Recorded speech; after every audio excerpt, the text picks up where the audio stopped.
think I can say happy Thursday. Even though tomorrow is going to be brutal,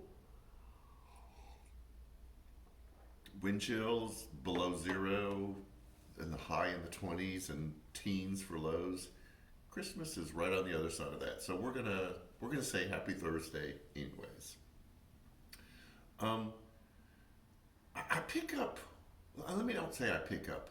It seems that God places learning opportunities everywhere.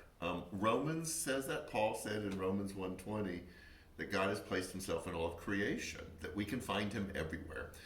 I don't think this is for everyone to find all of them. I think it's very specific to each one of us because we all find wisdom from different places. And here is wisdom from our youngest cat, Davis.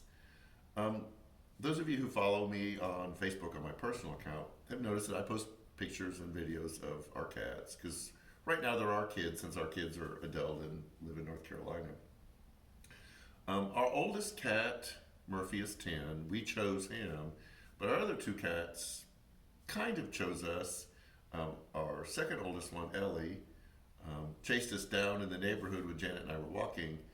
And the third one, and some of you know this story, Davis, ran across the road while we were driving on Davis Road. That's why he's named Davis. And he was like less than 5 weeks old, just eaten up with fleas and respiratory infection and gick in his eyes and just in a really sorry state. And I was wrestling with him last night because I try to burn some energy out of him so he doesn't annoy the other cats, which he does all the time. He is hide, pounce, attack. And it was fine when he was, a couple pounds, but now he's almost as big as they are, and they don't think it's a whole lot of fun. But I was wrestling with him last night, and as I was wrestling with him, this thing came over me because it was cold and rainy, of reminding him what we rescued him from. I was saying, you need to appreciate the other cats and where you are. You have food whenever you want it. You have warm places to sleep. You can go in and out. You can lounge wherever you want to because that's what cats do. And it was playful, but there was a part of this thing inside of me that wanted him to deeply understand that if he hadn't run across the road and we hadn't rescued him at that particular moment, he would be out in the cold rain just trying to find warmth and just trying to find food, even if he may have not even have made it. And I thought, what is this thing inside of me? This was the teaching moment. What is this thing inside of me that wanted him to show appreciation for where he had been rescued from and for what he had been rescued into? It's just a cat. I know that. It's just playing around with him. He's just being goofy. He's not even 7 months yet. But it triggered something inside of me in my time this morning that I think I have this thing inside of me that it's an expectation on other people that if you have a relationship with God or if you are seeking God, there needs to be this constant, continual recognition and appreciation for what you were rescued from. I almost want to take Davis back to where we were rescued from and say, see, this is what your life could have been, but this is what you have now. I know that's over the top, but there was a truth in it that God revealed to me, especially this time of year, is I have to avoid the tendency to get kind of heavy-handed with my teaching and make sure that people know what Christmas means and know that they should appreciate it. And that removes the beauty of the story. The world was lost. The world was without God. Jesus looked upon the masses and he had compassion because they were like sheep without a shepherd. And so his presence was light coming into the world to reveal this new life.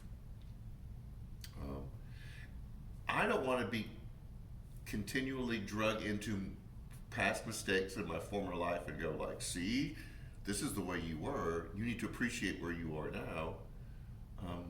And so I've got to fight that urge to do that with other people. I want Davis to be able to enjoy everything that we can provide because I want him to enjoy it. I don't have to have appreciation. I don't have to have this awareness.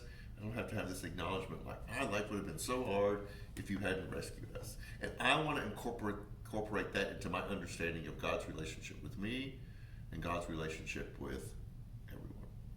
So Christmas is just 3 days away, and what we celebrate is light coming into the world. I want to, and I hope we all do, don't focus on all the bad, on all the evil, and all the darkness, and all the ways people aren't appreciating or understanding or respecting Christmas. Revel in the story, all that we've been given, the warmth, the light, the comfort, the assurance, the hope, the peace, the joy, all that comes with this season, even with all of the complications. And Christmas can be a very complicated time. We wallow in the joy of the coming of the Christ. So I'm still going to wrestle with Davis tonight, try to burn off some of that energy after rehearsal. But I'm going to work on this expectation that I want to see things from him, that he's showing his appreciation for that. So that's the wisdom that I get from the weirdest places. So there's that. A couple things to bring to your attention. Saturday night, 6:30, Christmas Eve service. It's going to be just a really special time together. No childcare. We're all going to be together. Bring your kids, bring your babies. We don't care. The more noise, the better. That's kind of the way the first night was. The following Sunday, Christmas Day, no worship service. Spend time with the people who are important in your life. And then the following Sunday is January 1st. And so we're not going to have a service on that day either.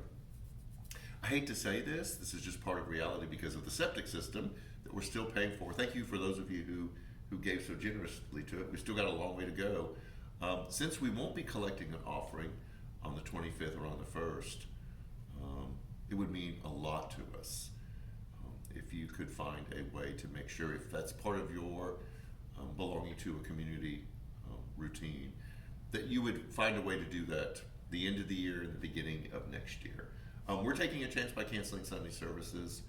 No expectations, but man, if you could, it'd be a huge help.